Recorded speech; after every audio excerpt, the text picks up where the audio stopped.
me mudar aqui. Boa noite, todo mundo. Hoje a gente está dando continuidade à educação continuada, redundantemente aí falando, continuidade. Então, mais uma das nossas aulas da educação continuada. Como a gente teve recentemente alguns episódios de pacientes bem graves por sepse, principalmente em função do Covid, aí Marcos preparou essa aula de abordagem da sepse em obstetrícia, né? O foco maior da gente para começar a aula hoje. Daqui a pouquinho a gente está começando, daqui mais ou menos um minuto, né, Marcos? Não, 19h35, acho que já dá para começar. Vamos lá? Fechar o microfone aí. Beleza, Márcio, obrigado. Então, em nome da Comissão Científica e da Clínica Santa Helena, eu agradeço a presença de todos vocês. A gente vai começar a nossa aula, então. A gente vai falar especificamente sobre o manejo da sepse. Como o Márcio disse, a nossa preocupação é porque a gente está na época de Covid aí, a gente começou a ter muitos casos de pacientes, né, que chegam com quadros graves. A gente não sabe se causados pelo Covid ou se na vigência do Covid, porque, né, é uma época que está todo mundo com Covid. E esse manejo de pacientes graves, sépticos, né, principalmente relacionado à sepse, não é a vivência diária, né, da equipe da obstetrícia, por exemplo, que trabalha mais com a parte de choque hemorrágico, né, hipovolêmico. Então, a gente sentiu a necessidade de dar uma atualizada no tema e até a gente implantar também o protocolo do manejo de sepse dentro da Clínica Santa Helena. E aí eu vou estar falando um pouquinho para vocês, né, com a minha experiência de intensivista, né, apesar de intensivista pediátrico, na UTI pediátrica, às vezes a gente atende crianças de 17, 18 anos que estão aí com 90 quilos, então na prática a gente acaba atendendo também adulto, né? Então vamos falar um pouquinho sobre isso daí. O tema, ele é muito importante nesse momento, até porque os estudos que saíram na China mostrando o seguinte: às vezes o paciente interna e não sabe que está com Covid. Para fazer uma cesárea eletiva, para fazer uma cirurgia eletiva, né? E se esse paciente ele está com Covid, o resultado pós-operatório desse paciente não é igual à população em geral, né? Então, essa é uma preocupação nossa em relação aos pacientes nessa época de Covid.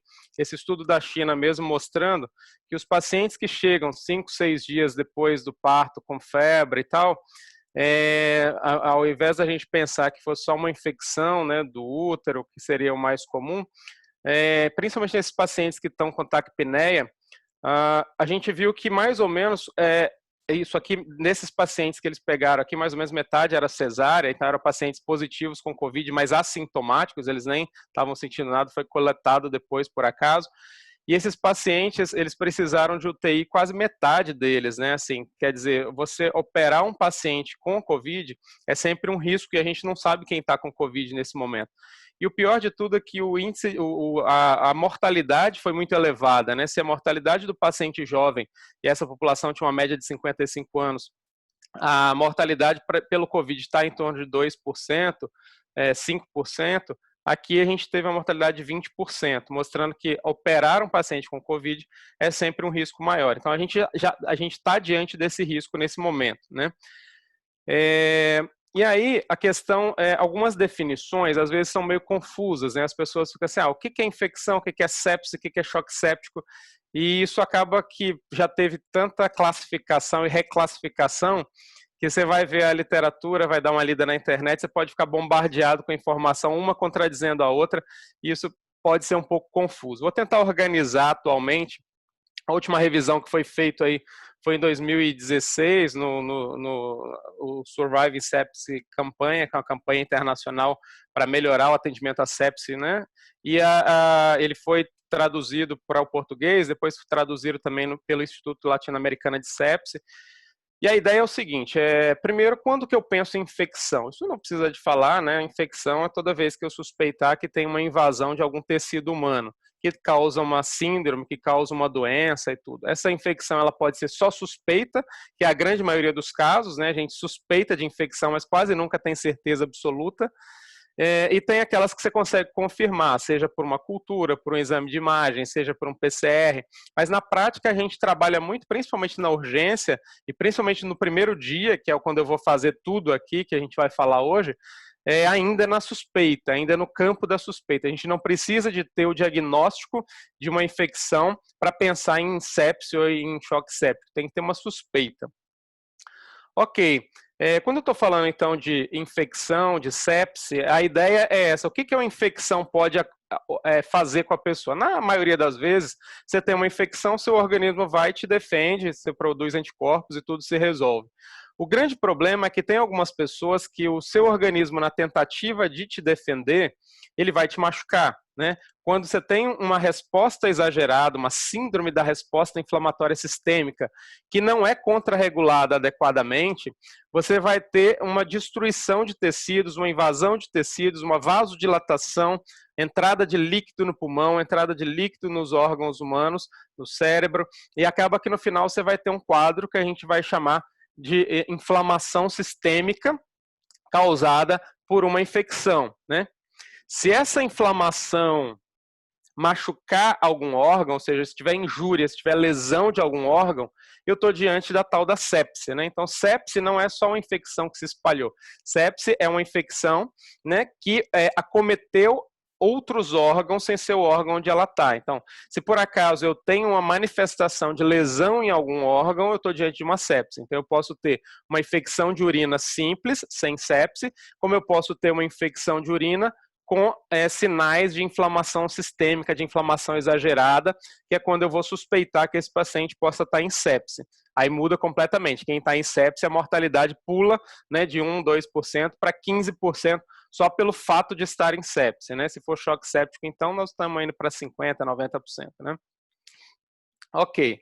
Vamos tentar descascar um pouco esse abacaxi e trabalhar com esses conceitos, então. Eu vou estar trabalhando com vocês os conceitos, então, da última revisão, que foi feita em 2016, com a maioria das publicações em 2017. A tradução desse protocolo internacional saiu no português ainda em 2016, é encontrar aí na internet, só para vocês terem uma ideia de onde a gente está tirando essas coisas.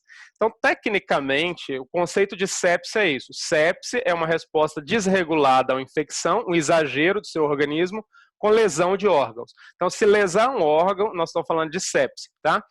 Quais são os órgãos mais comumente lesados? Respiratório, coagulação, renal, cardio, hepático e sistema nervoso central, nessa ordem. O que isso implica? Que para eu pensar em sepse, a maioria dos pacientes, eles vão estar com a frequência respiratória aumentada. Por isso que eu coloquei o número 21, porque se você não conta, não tem o hábito de contar a frequência respiratória dos seus pacientes, ou pelo menos prestar atenção na frequência respiratória, você vai passar despercebido os quadros de sepse no quadro inicial, que era a hora boa de começar o tratamento. Então, hoje, na Santa Helena, a gente instituiu o alerta precoce. Vocês vão perceber que não vai ficar difícil de perceber esses pacientes que estão com a frequência respiratória elevada. Eles vão estar sendo anotados lá no amarelinho, mostrando para você, ó, fica alerta, né, que esse paciente tem risco de sepse. A mesma coisa em relação ao cardiovascular. A frequência cardíaca acima de 100 também é um bom marcador de que esse paciente possa estar em sepse, tá? Vejam que quando a gente está falando, então, de frequência cardíaca, respiratória, eu ainda não estou falando especificamente de febre. Não é necessário ter febre para ter sepse, tá? É muito importante a gente perceber que são os sinais vitais que vão me alertar de que algo não está legal. Em obstetrícia, por exemplo, apesar da gente ter sepse 1 para cada 1000, a gente teria na Santa Helena, então, um quadro de sepse, choque séptico a cada 3 meses, pelas nossas contas aí.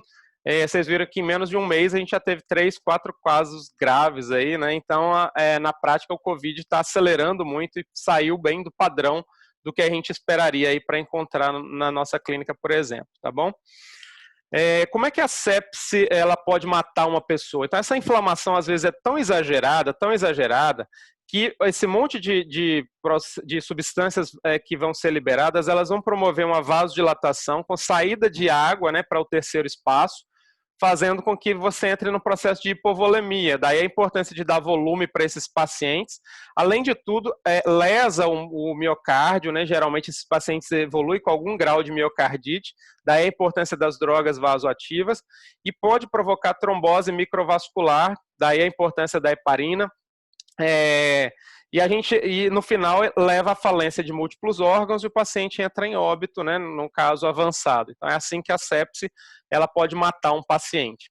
Então, tecnicamente, quando a gente implanta um protocolo, a partir de hoje a gente está começando essa implantação do protocolo de manejo de sepse na Clínica Santa Helena.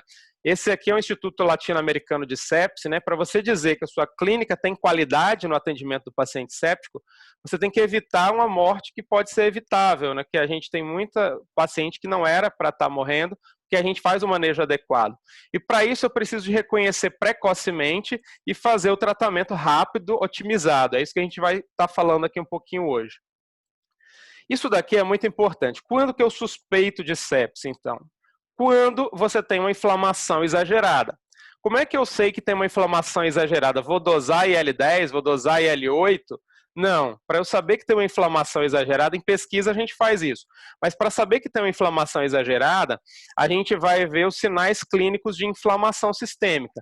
Frequência cardíaca aumentada e respiratória aumentada. Então, pacientes que estão com frequência cardíaca e respiratória aumentada, já põe ali a pulguinha atrás da orelha que deve ser sepse. Inclusive, quando a gente tiver o sistema eletrônico, o sistema vai avisar, olha, seu paciente preenche critérios de sepse. Você quer tratar como sepse ou não? Aí você vai falar, não, eu acho que não tem nada a ver, eu acho que é só dor, não quero tratar sepse, tá? Porque o importante é o alerta, né, para você estar pensando em sepse. Pensar em sepse é muito importante para reduzir a mortalidade. Outras coisas que sugerem inflamação, então, é taquipneia e taquicardia. O que sugere infecção, sepse é uma inflamação associada à infecção, é a febre, né, acima de 37,5, né, hoje os trabalhos trabalham mais com a temperatura de 37,5, não 37,8, então tudo que tem de estudos hoje para a temperatura axilar, que é poucos países que utilizam, 37,5 já é considerado hipertermia, né? Febre. E um leucócito alterado. Às vezes a pessoa pensa muito no leuco alto, acima de 15 mil, mas um leuco abaixo de 5 mil também, você tem que pensar em sepse. Principalmente gram negativo, coloca o leuco lá embaixo, 4 mil, né? Então, às vezes, não necessariamente aquilo ali é um quadro viral. A gente tem essa mania de achar que abaixo de 4 mil é viral. E tem mania de achar também que vírus não dá sepse. O Covid está aí para mostrar o contrário, né? Que você tem quadros gravíssimos causados por uma sepse viral. Então, geralmente, esses são os critérios para a gente pensar em sepse e esquece essa ideia de que precisa de ter febre para pensar em infecção, né? 73% dos pacientes, eles no primeiro dia da doença, da sepse, que é um momento bom de você entrar com antibiótico, eles não estão com febre ainda, né? Eles são afebris no primeiro dia, só estão com taquicardia, taquipneia. E, inclusive, 1/4 dos pacientes, eles passam todo o período de sepse grave dentro de uma UTI sem apresentar febre, tá? Inclusive, pode ter hipotermia. Às vezes, a hipotermia é um sinal sugestivo de sepse. Então, a gente tem que ficar atento que isso daqui é um número muito elevado. Então, não ficar esperando a febre aparecer para eu pensar em sepse. E não precisa de ficar esperando a febre alta, né? Ah, só vou pensar em sepse se tiver com mais de 38,5, que é o que eu chamo de febre alta, né? Não tem sentido, não é nem para esperar a febre se tiver sinais. Aí você fala, mas esses sinais eles são muito abertos, né? Febre pode aparecer em outras situações, né? Telectasia, inflamação, tá? Mas na prática, uma febre dentro do hospital, eu tenho que pensar em infecção mesmo. Mas taquipneia, ela poderia ser uma pneumonia pura, sem sepse. A taquipneia pode ser dor, pode ser ansiedade, insuficiência cardíaca, que não é o padrão da Santa Helena, pacientes com insuficiência cardíaca, né? Mas a gente teve recentemente uma miocardite, onde a paciente só apresentava taquipneia. Pacientes com taquicardia poderia ser hipovolemia, e isso aqui é um alerta muito grande para a obstetrícia, né? Porque o paciente pode não estar em choque séptico, pode estar com choque hipovolêmico, e às vezes a questão é cirúrgica mesmo, né? Bradicardia é muito raro pensar em outras coisas, a leucopenia no nosso meio pensar em dengue, quer dizer, existem alguns diagnósticos diferenciais, existem, mas assim, na maioria das vezes vai ser sepse mesmo, isso que a gente tem que ficar bem alerta, né, que quando está com a frequência cardíaca respiratória aumentada, a chance de ser sepse é muito alta. Tá, então tem duas formas de eu pensar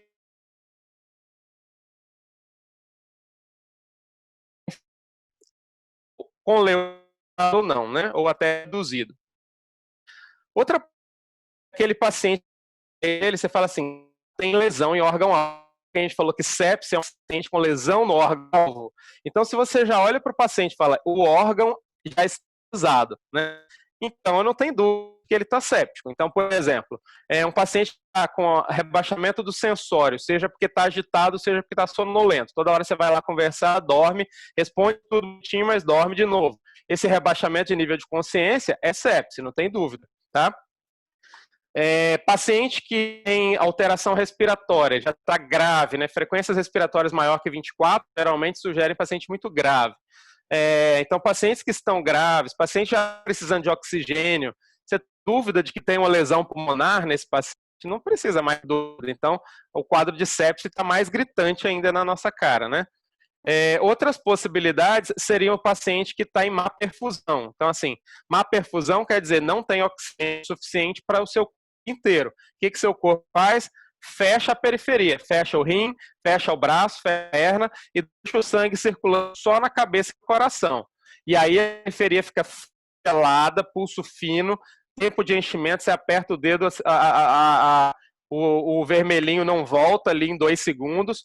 E o marcador clássico aí para adulto, em pediatria, a pressão quase nunca cai, né? É mais sinais de má perfusão, mas em adulto quase sempre cai a pressão. A ponto de que a pressão abaixo de 65 é sempre, né, uma suspeita de uma lesão cardiovascular da sepse. Então, quase sempre paciente hipotenso, eu já estou diante de um choque séptico, na prática, né? É um quadro que a gente vai estar trabalhando com esse conceito. Lembrando que hipotensão não necessariamente, se ela está isolada, só hipotensão, não necessariamente é sepse, né? O conceito aí de quais são as outras causas de hipotensão. Você tem que lembrar do chá. Choque, hemorragia, que são os sangramentos, e a anemia. Né? São as 3 causas mais comuns, até porque desidratação em adulto já é uma coisa menos comum dentro da clínica e tudo. Então a gente vai trabalhar mais com esse conceito de choque e hemorragia. Para o obstetra, diferenciar choque e hemorragia é um pouco mais fácil. Se não tem hemorragia visível, não tem nada abdominal, ele não vai ficar pensando muito em hemorragia, só sobra o choque mesmo, né? A pressão sistólica está abaixo de 90 ou a média abaixo de 65 é igual a uma disfunção cardiovascular da sepse, tá? Uma coisa que eu tenho que ficar atento, principalmente na eclâmpsia e pré-eclâmpsia, são a queda brusca da pressão. Então, às vezes o paciente está com pré-eclâmpsia ou com eclâmpsia ou com pré-eclâmpsia, está com a pressão lá de 160 e de repente, no meio da noite, ela fica mal e a pressão cai para 120 subitamente e ela começa a ter alguns outros sintomas de taquicardia. Isso também pode ser um sinal de sepse, desde que caia 40 da PA sistólica bruscamente aí, se você não está objetivando, se não era o seu alvo, né? Outro sinal de que a coisa está feia é quando o paciente para de urinar. Então, se o paciente parou de urinar, significa o organismo está dizendo assim para você, olha, vou travar o rim, vou travar a periferia e só vou deixar circular sangue no coração e no cérebro. Ou seja, a periferia travada, a urina escura, com diurese menor que 30 ml por hora, significa que já tem lesão em órgão-alvo. O rim já está lesado aí, então eu não tenho que ficar tendo muita dúvida de que está tendo lesão. Esse aqui é um caso, né? Na Clínica Santa Helena a gente utiliza esse protocolo, essa forma de anotação aqui, onde a gente diz se o paciente está vermelho é sempre coisa ruim, amarelo tem que ficar muito atento e o verdinho está tudo ok, né? A gente está treinando as equipes de enfermagem, então hoje os sinais vitais são anotados dessa forma. Então, olha essa paciente aqui, ela interna, olha as frequências cardíacas, 200, 200, 200, 180, 180, ou seja, tem um colapso, tem taquicardia intensa, frequência respiratória sempre acima de 24, que é grave, né? A pressão dela média sempre baixa, tá? É abaixo de 65. E o mais interessante é que ela não fez febre em momento nenhum, tá vendo? Ou seja, comprovando que o quadro de choque séptico aqui pode vir sem febre, né? Uma paciente extremamente grave e sem febre nenhuma. E a alteração do sensório, ela estava bem, começa a ficar mais sonolenta, e a diurese, olha, ausente, ausente, ausente, ausente, ausente. Ou seja, essa paciente é um quadro clássico de choque séptico, né? Onde ela está apresentando frequência cardíaca respiratória alterada, pressão baixa, rebaixamento sensório, né, e diurese, ou seja, um paciente com sepse grave ou choque séptico, que o tratamento é igual, né? Antigamente a gente ficava separando sepse grave, choque séptico. Hoje a gente sabe que sepse, falou sepse, é grave sempre, trata tudo com agressividade mesmo, né? Não fica mais tratando só os muito graves como grave e os menos graves com menos intensidade. Isso não existe mais. Tem como eu ter certeza de que é sepse? Em termos de especificidade, existe um score, que é o SOFA, né? Não é o tá errado, não tem esse quezinho não. É o SOFA score. Toda vez que ele dá maior ou igual a 2, esse paciente tem sepse, ponto final, ou seja, tem lesão de órgão-alvo, tá? Então, ele é um score que a gente utiliza e nos dá essa garantia de que aquilo é uma sepse mesmo, tá? Geralmente, o SOFA ele é muito bom até para você prognosticar um paciente. Então, se o SOFA deu maior que 11, olha só a mortalidade desse paciente, em torno de 90%. Então, até para falar para a família, para arrumar uma vaga de UTI desesperada, para subir com esse paciente para o centro cirúrgico, para receber um apoio, né, de tratamento, um acesso central, isso aqui já me dá uma dica do paciente que está muito mal, com altíssima chance de morrer, daquele que tem uma chance menor que morrer, mas não menos grave. Então, se o meu SOFA deu menor que 9, por exemplo, esse paciente tem uma chance de morrer altíssima ainda, né, 30%, quer dizer que de cada 10 pacientes desses que você cuidar, 3 vão morrer. Então, significa que a mortalidade ainda é muito elevada, mas eu já estou diante de um paciente que eu posso ficar ali com atenção, né, não tão exagerada quanto a do outro lá, mas a mortalidade ainda é alta. O SOFA ele não é difícil de aplicar, então a gente fez um protocolo escrito que a gente vai estar disponibilizando para vocês. Inclusive a gente vai estar colocando, plastificando isso daqui e deixando na sala de estabilização, deixando no centro cirúrgico para ficar de fácil acesso quando quiser aplicar o score. Então, quero ver quanto deu a plaqueta, então quero ver quanto deu a pressão arterial. Então, percebam que mesmo que o paciente, vou dar um exemplo aqui para vocês de como o SOFA poderia ser útil. Pense nesse paciente aqui, ó, frequência cardíaca de 110, respiratória de 22, ou seja, está alto, suspeitei de sepse, mas a pressão dele ainda está boa, está maior que 68, tá? Só que a plaqueta dele veio muito baixa, a bilirrubina dele veio alta e a creatinina deu alta. Então, eu fazendo o SOFA desse paciente aqui, pressão baixa, menor que 70, apesar de não estar menor que 65, é menor que 70. Mais 2, mais 2, mais 2, ele ganhou 7. Então, a mortalidade dele está aqui ó, em volta de 30%. Mesmo ele estando com a pressão boa, mesmo ele estando com a consciência boa e conversando com você e dizendo que está tudo bem, esse paciente tem um alto risco de mortalidade. Então, o score SOFA, ele vai além, porque ele vai ver coisas que você não vê na anamnese de exame físico. Plaqueta, por exemplo, bilirrubina, por exemplo, creatinina, por exemplo. Então, essas medidas que a gente não faz na prática, clínica por exame, e que eu precisaria mesmo de exame laboratorial para ter esse número aí, tá? Para que eu quero essa frescura de dar um score maior que 2, chamar de sepse, né? A sepse ainda é a terceira, quarta maior causa, dependendo da maternidade, de morte materna, né? Perde só para a eclâmpsia e para as hemorragias, mas ainda é uma grande causa de mortalidade materna. Não tem a mínima possibilidade de eu pegar uma paciente que está em sepse e mandar para casa, mesmo que ela esteja brigando comigo. Doutor, eu quero ir embora, eu já estou bem, eu fiquei boa. Não, você estava com a sepse, você só melhorou porque eu fiz todas as medidas de suporte, vai ficar internado e fazer o tratamento aqui no mínimo 48 horas, né?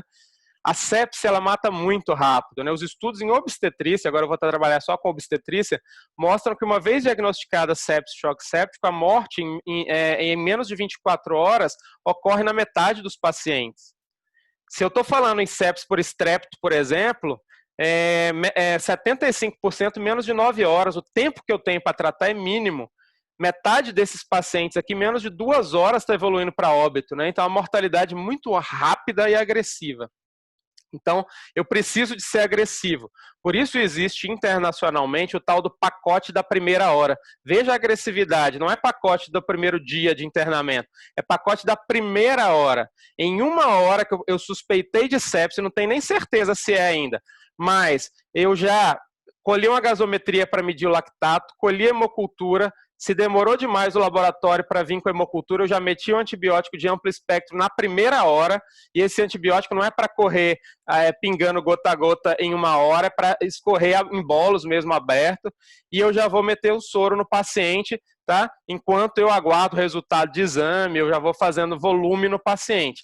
Então, na prática, esse protocolo aqui da campanha internacional de sepse, é o que mostra a qualidade do tratamento da sepse. É assim que a gente vai controlar na Santa Helena se o paciente está sendo bem atendido ou não. Então, nós vamos fazer um checklist para a equipe de enfermagem acompanhar se houve uma suspeita de sepse, um diagnóstico, e a gente vai estar lá, será que está sendo feito? Será que nós estamos oferecendo o melhor?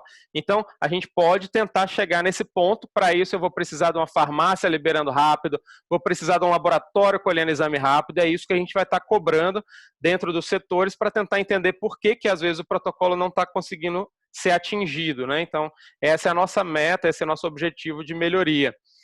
Aí você fala assim, esse paciente com suspeita de sepse, não é para diagnóstico de sepse, não precisa de estar grave também não, frequência respiratória aumentada, com frequência cardíaca aumentada, teu febre, suspeitei de infecção, leuco estourado, eu vou colher um pacote de exames, e aí é muita coisa mesmo, tá? Por quê? Porque eu preciso desses exames depois. A hemocultura não serve para você naquele dia do seu plantão, ele vai servir para CCIH para diminuir aquele antibiótico no terceiro dia, vai servir para a CCH trocar aquele antibiótico por algum mais efetivo e mais eficaz. Então, é muito importante pensar no outro que está lá na frente para cuidar depois. Então, eu preciso de fazer esse pacote de exames aqui e, principalmente, uma coisa que a gente não está habituado, que é a coleta do lactato, né? O lactato ele vai ser um marcador de que seu tratamento está indo bem. Se o lactato está diminuindo 20% aí nas primeiras horas, significa que você está indo no caminho certo, que o seu tratamento da sepse está indo bem, tá? Então, na Santa Helena, a nossa gasometria já solta todos esses parâmetros aqui, sódio, potássio, hemoglobina, lactato. Não sabe colher gasometria, colhe venoso mesmo, é só para ver o lactato, se não quer ver PO2, né? Colhe venoso mesmo. Se por acaso não sabe colher arterial, quer uma ajuda, pede ajuda para a equipe da enfermagem lá da UTI, eles colhem, né? Não tem problema nenhum. É importante sempre nesses pacientes graves criar o hábito de colher a gasometria para vigiar o lactato. Se está alto, depois eu vou ver se funcionou o meu tratamento. Quando a gente chama de alto, é acima de 2. Muito alto é acima de 4, que é o dobro, né? E a gente colhe todos esses exames e às vezes a gente esquece, né, de colher bilirrubinas e tudo. E o que vai acontecer? Quando eu for fazer o SOFA, eu vou ter dificuldade. Não se esquecer também da radiografia. Paciente que está taquipneico, frequência acima de 21, tem que ser radiografado. A gente teve recentemente uma paciente que só tinha frequência respiratória aumentada e estava com miocardite viral importante, foi para a UTI lá do Hospital do Coração, ficou tudo bem, mas a suspeita foi a frequência respiratória aumentada. Então, esse raio-x com coração grande é totalmente diferente desse aqui com pneumonia, que é totalmente diferente desse aqui com derrame, em termos de manejo, né? Um eu tenho que encaminhar, um eu tenho que chamar cirurgião. Então, o raio-x ele ajuda muito a fazer esse diferencial nos pacientes que estão com a frequência respiratória aumentada ou com esforço, né? Na história da Covid aí, os protocolos internacionais falam, esqueça um pouco da gestação, se tem uma suspeita de gravidade, faça o raio-x, grávido ou não, faça a tomografia grávida ou não, porque é importante tratar o paciente, porque é um momento que vale a pena o risco da radiografia, não é para ficar com medo da radiação nesse momento. Então, 2 exames que são essenciais, que a gente esquece, né, são os mais esquecidos, né, o médico pede hemograma, pede as coisas, e os mais esquecidos são os essenciais, os que vão ser cobrados, que é o lactato, que vem da gasometria, e 2 hemoculturas, né, se colher uma já está no lucro, mas o ideal, a recomendação internacional é de 2 hemoculturas, de sítios diferentes, tá, colhidas no mesmo momento, né, mas colhendo uma, para a gente já é um avanço grande aí. Então, põe isso na cabeça, sepse mata e mata rápido, tá? Sepse mata mais que infarto, mata mais que câncer. Tirar aquele conceito de que infecção é fácil de tratar, porque a mortalidade da sepse é muito alta. Quanto mais severa, quanto mais evoluindo com choque séptico, metade dos pacientes morrem, né? Então, é muito alto mesmo o índice, então a gente tem uma mortalidade muito elevada mesmo na sepse, tem que ficar muito atento. E os mais bonzinhos, que são os pacientes com sepse leve, morre 15%, ou seja, de cada 10 vai morrer 2 praticamente. Então, na prática, a gente tem que ser agressivo mesmo. Por isso, aquela ideia de dar muito antibiótico, na dúvida, depois de amanhã você tira. Hemocultura veio negativa, o paciente está ótimo, suspende o antibiótico. O que não pode é deixar de começar. Isso que não pode atrasar de jeito nenhum. Então, medir lactato, colher hemocultura, fazer volume, na primeira hora e começar a vasopressina logo e administrar antibiótico, tem que ser uma meta nossa mesmo, a gente vai estar trabalhando rapidamente com esses conceitos aqui. Os pacientes mais graves são aqueles do critério 2, né?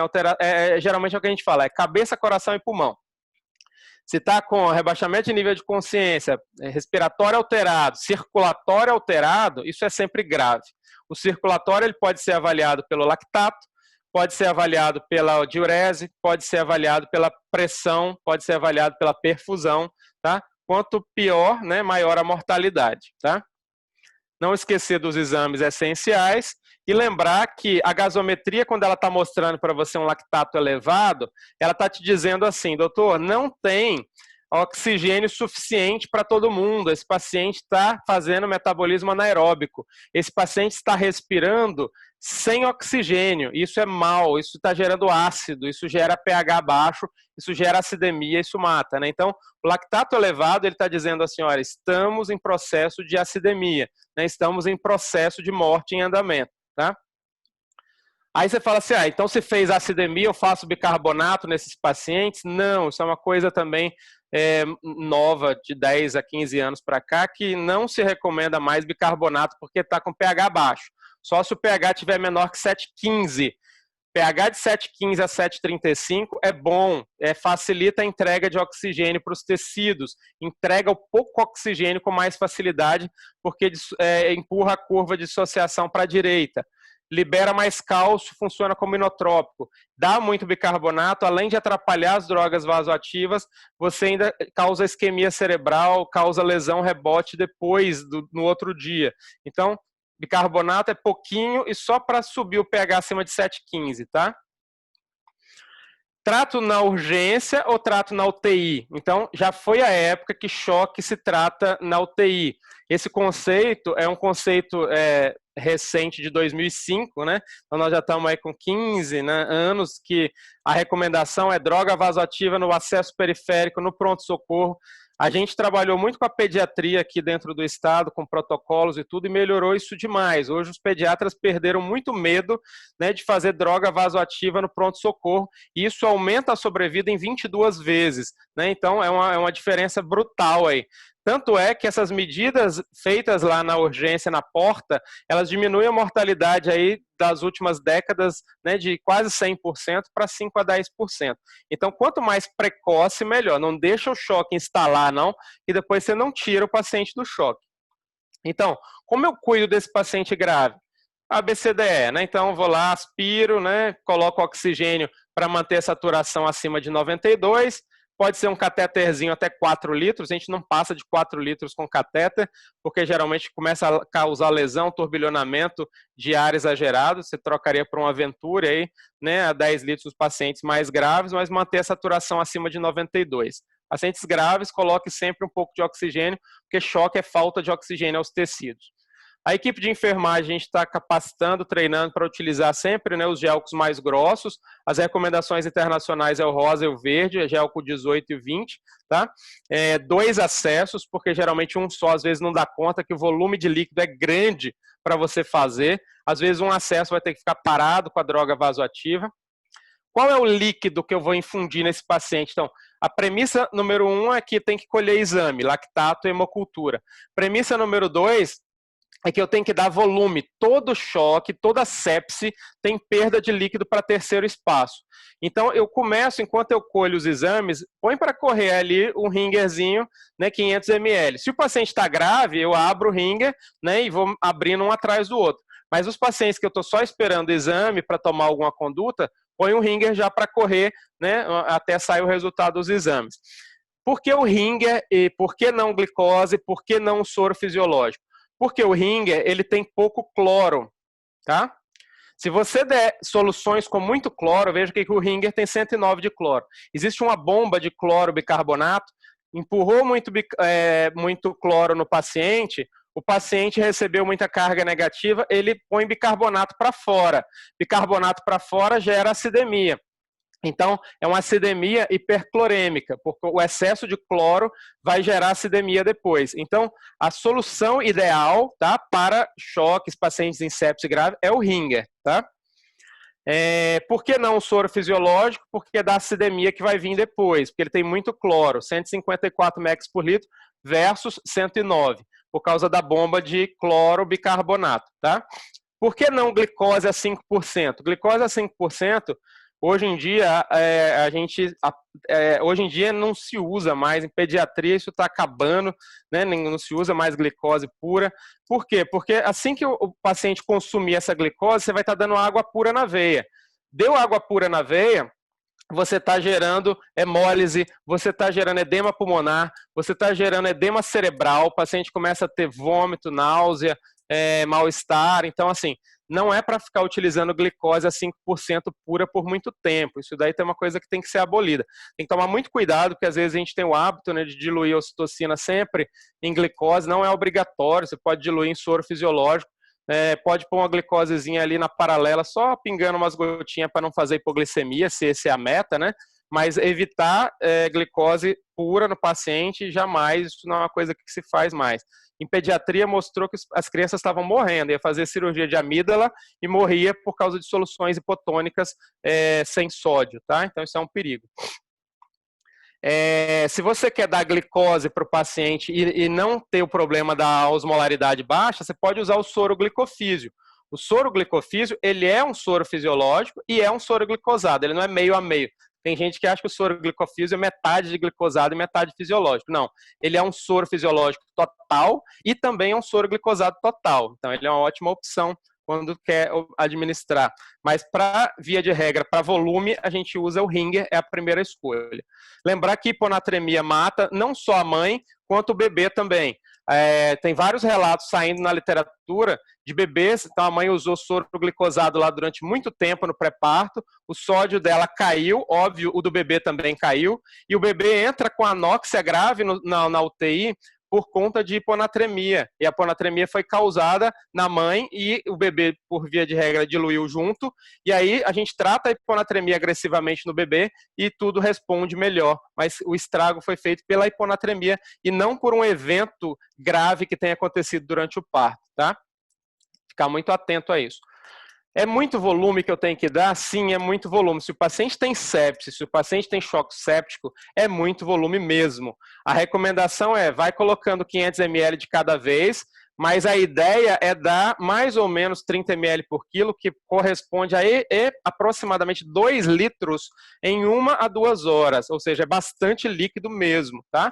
Porque se o paciente tem sepse, tem choque séptico, ele precisa de restabelecimento de volume e o volume é agressivo mesmo, é 2 litros em 1 a 2 horas. Então, chegou o paciente, suspeitei, se a sepse já tem sinais de gravidade, é no mínimo aí 2 litros em 1 a 2 horas, né? Sempre reavaliando. Quando é que eu paro de fazer volume? O lactato melhorou, caiu 20%. Frequência cardíaca baixou abaixo de 120, respiratória abaixo de 22, ou seja, tudo aquilo que eu chamei de choque está melhorando, então significa que está respondendo. Está bom de volume, é só manter a manutenção. Diurese está voltando, consciência voltando. Então é avaliando os sinais vitais que eu decido a hora de parar. Mas geralmente um paciente grave, a gente tem que dar uns 2 litros em 1 a 2 horas. É agressivo mesmo. A mortalidade caiu muito depois disso, viu, gente? Caiu assim, o volume de soro mudou a história do tratamento do choque. É muito volume nas primeiras horas mesmo, diminui a mortalidade. E que história é essa de antibiótico na primeira hora? Que desespero é esse de meter um antibiótico na primeira hora de chegada do paciente com sepse, que eu nem sei se é sepse, nem sei se é choque séptico, eu já estou dando antibiótico em grande quantidade. Da onde saiu isso? Os estudos com sepse, esse aqui é de 2006, ele deixou isso bem claro. A cada 1 hora de atraso, no início do antibiótico, aumenta a mortalidade em cerca de 10%, tá? É muito. Cada 1 hora de atraso, vou repetir, cada 1 hora de atraso no início do antibiótico aumenta a mortalidade em 10%. Então, se eu demoro 10 horas, eu estou aumentando a mortalidade ali em 100%. Se na minha clínica morria 30% de choque séptico, agora vai morrer 60%, porque eu atrasei o antibiótico em 10 horas, tá? Então, a diferença é brutal. A agressividade com o antibiótico, aproveitem que é o único momento que a CCH vai ficar feliz de vocês estarem abusando dos antibióticos aí. É hora de abusar mesmo na sepse e no choque séptico, tá? Depois a gente tira. Primeiro você dá tiro de canhão, depois você tira daí 1 a 2 dias, tá? Não pode atrasar o início. Então, o antibiótico na primeira hora é obrigatório, é empírico mesmo, não tem que esperar sair cultura, sair resultado de exame, desde que seja com patógeno mais provável, daí a gente usar muito amplo espectro nesse momento inicial, e a concentração mais alta mesmo. Se eu utilizo ali uma dose menor no meu dia a dia, na hora da sepse eu vou meter bala, principalmente nas primeiras doses, é dose alta mesmo de antibiótico, para impregnar o paciente de antibiótico, tá? Para facilitar, nós montamos uma tabelinha junto com a CCIH, junto com o Dr. Samuel, infectologista, as infecções mais comuns da clínica, a gente montou uma tabelinha, vai ficar também disponível, plastificada lá na sala de urgência, lá na UTI, lá em cima no centro cirúrgico, na sala de estabilização, para facilitar. Fala assim, qual antibiótico que eu uso? Você já sabe, segue esse padrão aqui que não vai estar errado. Tá? Vejam que nós estamos falando de ser um pouco mais agressivo mesmo, né? Nós estamos usando doses altas aqui de clindamicina para corioamnionites, aborto séptico. Nós estamos usando várias medicações para pneumonia, ceftriaxona com claritro. Se eu estou suspeitando que é uma sepse por pneumonia, um choque séptico, eu estou sendo agressivo mesmo em termos de remédio, muita associação, depois a gente retira, não pode começar errado. Então, uma premissa que a gente precisa de aprender aí coloquei aqui como uma promessa, prometo garantir a infusão do antibiótico em bolos na primeira hora. Isso vai depender de uma equipe muito estruturada. É o médico que prescreve rápido, é a enfermeira que solicita rápido, é a farmácia que libera rápido, é o técnico entender que antibiótico não é para abrir para o plantão seguinte, é para começar naquela hora mesmo e é para correr aberto, não é para correr em 2 horas, tá? Para poder o antibiótico ser feito ainda na primeira hora. Isso tem que ser uma premissa dentro do conceito do manejo do choque séptico. Tá? Beleza, então eu tentei meu volume lá, volume, e a pressão não sobe de jeito nenhum. Então, se a pressão não sobe, você já fez pelo menos 1 litro de volume em 1 hora, você está com choque refratário a volume. Com 1 litro já era para estar subindo a PA se tivesse de subir.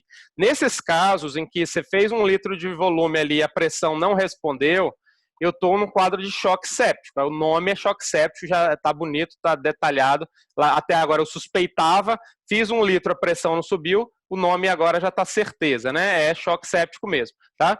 E aí, o choque séptico, eu tenho que lembrar que choque é falta de oxigênio aos tecidos. Vai morrer o rim, vai morrer o cérebro, vai morrer a periferia, vai necrosar membro, tá? Porque se falta oxigênio na periferia, o organismo só coloca na cabeça e no coração, né? Então, choque é falta de oxigênio aos tecidos. Daí a importância da pressão. Pressão abaixo de 65, a perfusão cerebral, ela é péssima, ela despenca. Caiu abaixo de 65, a perfusão cerebral que tinha um modelo de segurar aqui, caiu abaixo de 65, ela simplesmente despenca. Sem oxigênio no cérebro é lesão neuronal. Sem oxigênio no rim é diálise, né? Então, a pressão tem que ficar acima de 65. E para isso eu tenho que ser agressivo. E aí a dúvida é, mas eu vou usar inotrópico, eu sou obstetra, eu não sei manipular isso. Então, ótimo, a gente já deixou prescrito, agora vai ficar essa tabelinha também plastificada, de fácil acesso, na parede, com a dose certinha da noradrenalina para montar, né, 8 ml, 2 ampolas com 250 de soro, infunde isso aqui a 10 ml hora, está resolvido. A gente começou a noradrenalina, é para começar até em acesso periférico, posso aumentar isso aqui até 10 vezes, se for preciso. Tá? Então eu já sei como manejar esse paciente e a droga de escolha é a noradrenalina para todo tipo de choque. Tá? A gente tem outras situações em que eu posso usar no cardiogênico, usar uma dobutamina, por exemplo, mas eu sugiro, fico à disposição, inclusive, né, como intensivista, quer discutir qualquer coisa relativa à droga vasoativa, pode me ligar, paciente grave, a hora que for, a gente está disposto a estar ajudando aí nessa discussão, mas não atrasar o início da noradrenalina, tá? Então, vai usar em bomba de infusão, nessa concentração, 2 ampolas com 250, correr a 10 ml hora, equipe fotoprotetor, e é para começar em acesso periférico mesmo. Mas fala, que loucura é essa? Nunca vi falar sobre isso, né? Já, é o que mais se estuda hoje em dia. Esse aqui é um estudo do John Hopkins, 2015, mostrando a segurança de usar essas drogas em acesso periférico. Eles administraram um monte de pacientes do pronto-socorro deles lá, e a conclusão é essa daqui: a administração de nora é segura, é fácil de fazer e é para ser feito mesmo. praticamente não existe necrose grave, o índice é muito baixo, tá?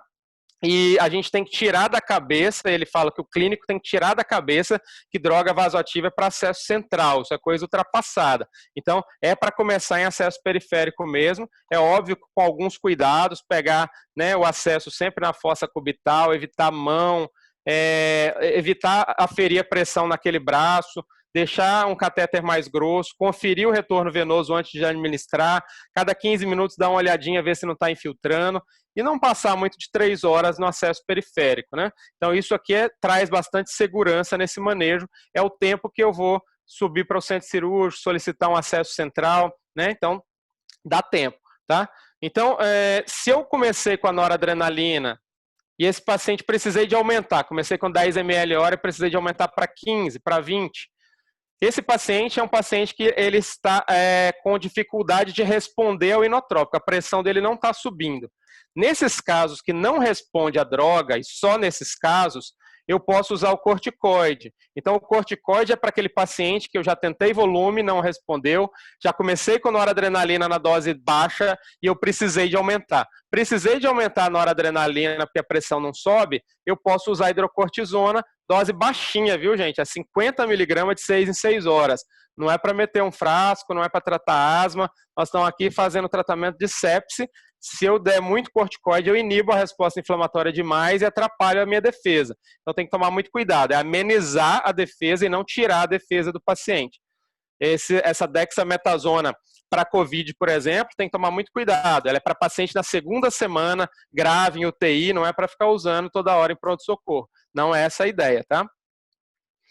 É claro que se o paciente já faz hipoglicemia, né, ele já tem uma suspeita de que a suprarrenal dele já não está muito boa, então também já poderia pensar em fazer. Aquela mesma paciente que a gente viu lá no início, veja a evolução dela, ela está aqui com a frequência cardíaca alta e tudo, né, então ainda naquele quadro de choque, e uma hora depois que a gente começou a noradrenalina e fez volume, vejam que a frequência cardíaca, você fala, vai começar a noradrenalina, vai aumentar a frequência cardíaca. E despencou a frequência cardíaca, caiu para o verdinho, né? Apesar da frequência respiratória continuar elevada, significa que ela ainda está grave, a pressão dela se ajeitou, a oximetria dela estava tudo boa e ela começou a ficar mais alerta, tudo. Ou seja, em pouco tempo, aí, uma diferença aí de 2 horas, essa paciente tem uma resposta positiva com o tratamento agressivo, mas tem que ser agressivo mesmo o tratamento. Então, uma outra promessa que a gente tem que fazer é não ter medo de chegar perto de droga vasoativa, não ter medo de usar a noradrenalina aonde quer que esteja, né, na sala de estabilização, e o enfermeiro ficar de olho na infiltração, né, tá sempre palpando ali, mas a gente não deve ter medo de usar a noradrenalina nem em acesso periférico. Então, só relembrando aqui, qual é o pacote da primeira hora? Quer dizer, eu estou tratando bem um paciente com sepse ou choque séptico? Depende. Você mediu o lactato? Você colheu cultura antes de colocar o antibiótico? Você colocou o antibiótico na primeira hora? Você fez volume em quantidade? Se você fez isso tudo na primeira hora, então provavelmente você está manejando bem. Tá? Se isso não está sendo feito, provavelmente a gente está deixando a desejar. E isso é a medida de qualidade do manejo da sepse atualmente internacional. Tá? Então, nosso hospital buscando acreditação, essa é uma meta nossa, né, nesses pacientes, estar alcançando esses resultados. Tá? Esse outro protocolinho simplificado, para não ficar, o protocolo acaba ficando extenso, né, porque a gente escreve muito, deu umas 10 páginas, então para facilitar, a gente fez um bundle mais rápido aqui. Quando suspeita, o que você faz? Faz o ringer, intuba ou não intuba, faz a droga vasoativa, qual que faz, qual é a dose. Isso aqui a gente vai fazer um bundle e plotar na parede, lá na sala de estabilização, para ficar de fácil acesso mesmo, para a gente poder tentar seguir, né, o kit, né, dos pacientes graves. Que na prática, o manejo do paciente em choque séptico é um manejo do paciente extremamente grave, né? Independentemente se o choque é causado por hipovolemia ou não, o manejo no final é muito parecido, né? Sempre que não conseguir, está na dúvida, não vai conseguir entubar, está na dúvida da droga vasoativa, se aumenta, se não aumenta, a gente é uma equipe, então fiquem bem à vontade de estar ligando, tá trocando uma ideia com o intensivista, pedir ajuda para o anestesista, para acesso central, para intubação. Lembrando que o paciente continua sendo seu, ele ainda é do obstetra, mesmo o anestesista te ajudando lá em cima, né? Então, lembrar que quem prescreve em prontuário, quem pede o transporte, quem preenche os relatórios, quem prescreve o antibiótico, tudo ainda continua sendo, né, o obstetra nessa situação de choque séptico obstétrico, ok? Se precisar de ajuda para intubação, a gente intuba basicamente por problemas respiratórios, né, o paciente que está mal, já com a Venturi saturando mal, ou problemas circulatórios. Quem está muito chocado, você já começou com noradrenalina e a resposta está ruim, pode intubar eletivamente, mesmo que o paciente esteja conversando com você, porque você vai tirar o respiratório, que é um grande consumidor de oxigênio, e aí vai sobrar oxigênio, pouco oxigênio vai ser melhor distribuído para o paciente. Então, choques circulatórios que não está respondendo a nora, também é uma boa indicação de intubação aí, tá? Acesso central, tá? Então, a gente adquiriu lá na Clínica Santa Helena o duplo lumen, a gente só estava com a Intracat, então podem solicitar o duplo lumen para acesso central, né? Os anestesistas que forem ajudar aí, podem solicitar para poder fazer a administração do acesso central. E agora, assim, uma vez que você fez o mínimo, né? O mínimo é colher lactato, hemocultura, antibiótico, fazer volume e, se não responder, fazer noradrenalina. Ou seja, fez o mínimo, sobrou tempo, beleza, vamos melhorar o negócio. Passa uma sonda vesical, vamos proteger úlcera de estresse, prescreve pantoprazol, vamos prescrever enoxaparina quase para todo mundo, exceto para quem não tem sangramento ativo aí, para evitar aquele microtrombos, né? Isso daqui é o extra, é o plus, mas o restante já tem que estar sendo feito. Se o meu oxigênio é transportado pela hemácia, óbvio que pouca hemácia vai transportar menos oxigênio. Então, HB menor que 7, transfundir sempre. Se o paciente estiver extremamente grave, entubado, né, com dor no peito, alteração de eletro, aí abaixo de 9 você já pode transfundir. Mas, via de regra, abaixo de 7 sempre transfundir esses pacientes, porque a hemoglobina é que leva o oxigênio, né? Se o paciente tiver sangramento ativo, pode fazer plasma. Plaqueta só se tiver abaixo de 50 mil, tá? Se tiver abaixo de 10 mil, sangrando ou não, você faz profilático, tá? Mas, geralmente, em termos de hemoderivado, a gente vai fazer mais se tiver sangramento ativo. Nunca como expansor. Não usa plasma mais como expansor, isso já passou a época.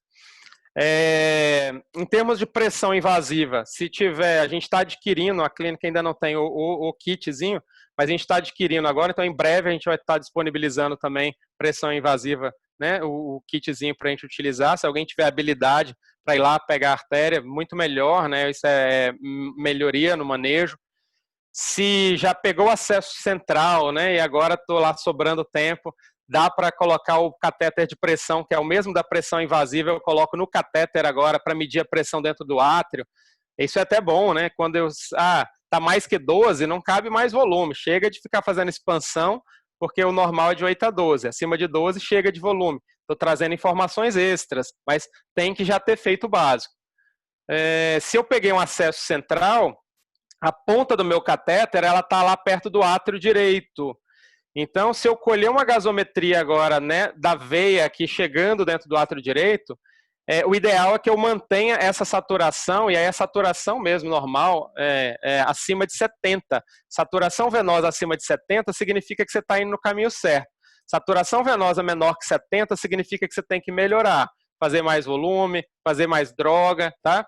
Mesmo que o paciente não esteja mostrando isso clinicamente, os exames às vezes vão estar mostrando. Lembrando que isso daqui não muda a mortalidade, melhora a condução, tá? Uma vez que você já está com acesso central, por que não fazer, né? Se o paciente ficou muito tempo na clínica, a gente tem paciente que a gente pede vaga, até que sai vaga, são 12 horas, 24 horas, vamos melhorar o manejo, pede um ecocardiograma, o ecocardiograma aqui pela veia cava, a veia cava cheia, não cabe volume. O paciente inspirou, veia cava esvaziou, significa que ainda cabe volume. Não quer dizer que você tem que dar volume, mas passa uma informação para o médico, olha, cabe volume. Se a pressão ainda está baixa, tente um pouco mais de volume. Então, são informações extras que eu posso estar tendo com o eco. O eco, ele pode me mostrar isso daqui, que foi aquela paciente que estava taquipneica. coração normal, esse daqui é o ventrículo esquerdo normal, esse daqui é um ventrículo esquerdo dilatado, parado, devagar, mostrando que está com miocardite grave. Se fizer choque, o choque é mais cardiogênico. Então, mudaria o inotrópico, traz informação extra, melhora o cuidado do paciente. Então, o paciente ficou muito tempo, pede eco de urgência. Se vai fazer ou não, é outro problema que a gente resolve dentro da questão técnica, né? Mas a gente tem que fazer a nossa parte solicitando. Em relação a... Só relembrando, então. Chegou ali, paciente não conseguiu vaga, está lá ainda 6 horas lá no pronto-socorro, vamos dar uma paradinha, uma respirada, a gente chama isso de conferência das 6 horas, ou respirada das 6 horas, o checkpoint, o checklist das 6 horas, onde eu vou relembrar, colhi hemocultura? Ok. Fez o antibiótico na primeira hora ou na segunda? Fez. Pressão está baixa ainda, já está com nora. Lactato foi repetido. Se está com acesso central, medir uma PVC. Então, esse checklist vai servir para relembrar a gente de algo que não está sendo feito. A gente vai estar instituindo com a enfermagem essa conferência com o médico. Fala assim, olha, do checklist lá ficou faltando isso, isso e isso, né? Para a gente tentar melhorar a qualidade do atendimento, né? Esse é sempre o nosso foco, de não sendo um hospital que tenha UTI nesse momento, que a gente consiga oferecer o melhor tratamento enquanto o paciente estiver com a gente, né? Então, a gente vai estar implantando esse pacote, né, de cuidados de sepse, tá? Só para vocês conhecerem. E basicamente, o manejo de sepse, o que a gente muda aqui, a maioria das pessoas sabe que sepse tem que fazer volume, que sepse tem que fazer antibiótico, que sepse tem que ser agressivo, mas não tão agressivo. Às vezes as pessoas esquecem que na sepse, no choque séptico, a gente é muito agressivo mesmo, porque a mortalidade é muito elevada, né? Então, é muito importante a gente ter esse conceito para tentar fazer o nosso melhor aí dentro da clínica, ok?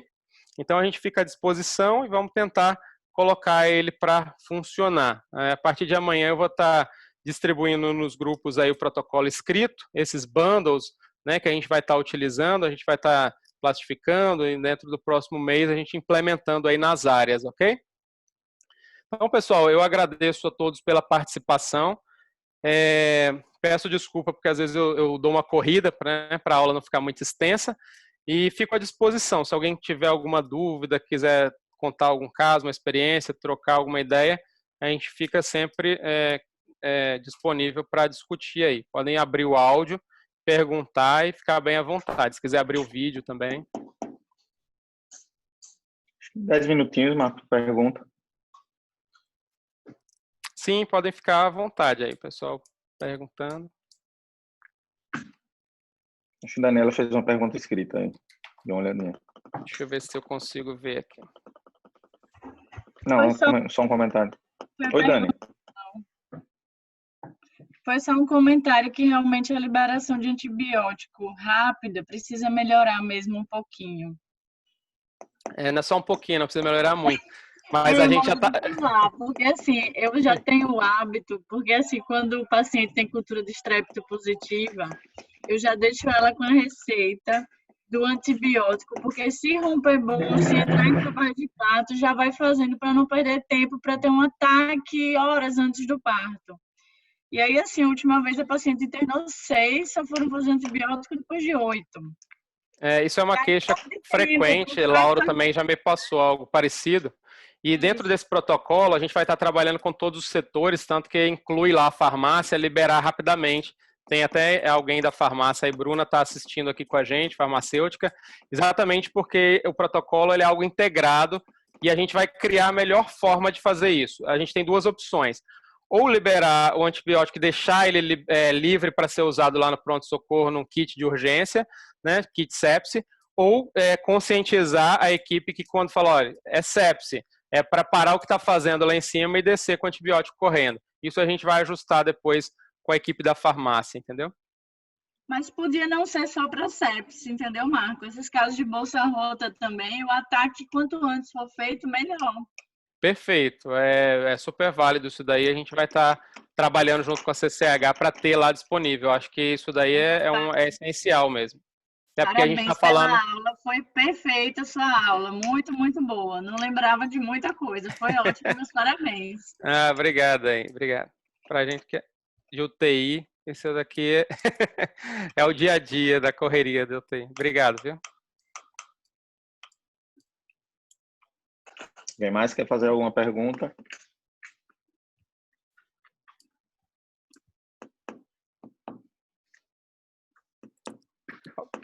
A aula foi gravada, viu, gente? E aí, vocês podem... depois a gente vai estar compartilhando.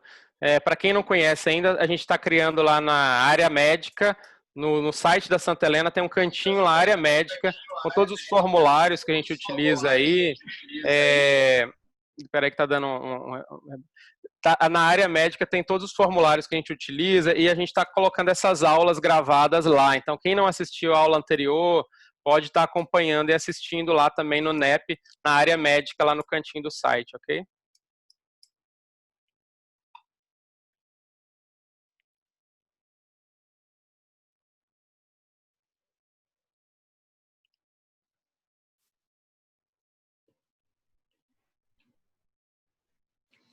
Parabéns, Marcos.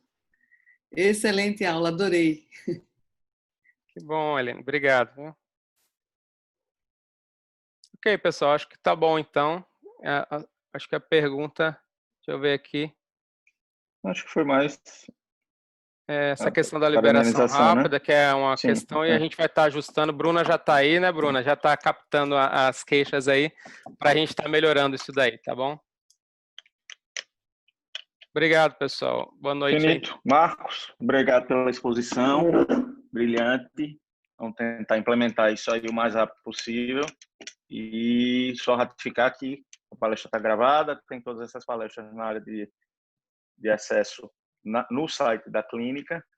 E próximo mês, a próxima palestra, a gente divulga com antecedência também para que todos possam assistir. Marco, obrigado, boa noite. Toraline, boa noite. Boa noite, Márcio. Boa Até noite a próxima. todos. Obrigada.